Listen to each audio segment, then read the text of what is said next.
మా ప్రభుత్వంలో కళ్యాణ లక్ష్మి చెక్ ఎప్పుడు ఆలస్యం కాలేదు. బిడ్డ పుట్టినాక చెక్కులు ఇస్తున్నారని అబద్ధాలు చెప్తున్నారు.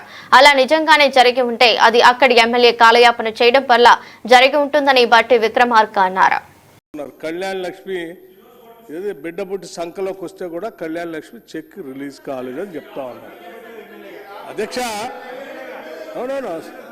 అధ్యక్ష ఇది ఇది ఇది ఇది ఇది గౌరవప్రదమైనటువంటి అంశానికి సంబంధించిన అధ్యక్ష. కళ్యాణ లక్ష్మికి సంబంధించి కానీ షాదీ ముబారక్ సంబంధించి కానీ అక్కడ నుంచి వచ్చిన వెంటనే ఆర్థిక శాఖ నుంచి నేరుగా డబ్బులు వెళ్తా ఉన్నాయి అధ్యక్ష.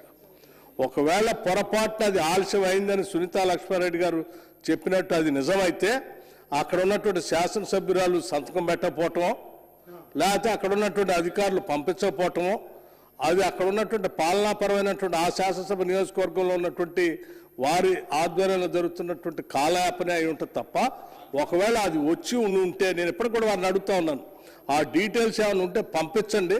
ఇందా సీతక్క గారు కూడా చెప్తా ఉన్నారు, ఆ డీటెయిల్స్ ఏమైనా ఉంటే పంపించండి.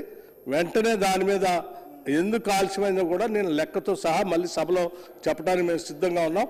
మేము వచ్చిన దగ్గర చాలా స్పష్టంగా చెప్తున్నాం, కళ్యాణ లక్ష్మి కానీ షాదీ ముబారక్ కానీ ఒక్క చెక్ కూడా ఆగేది నేరుగా వెళ్తూ ఉన్నాయి.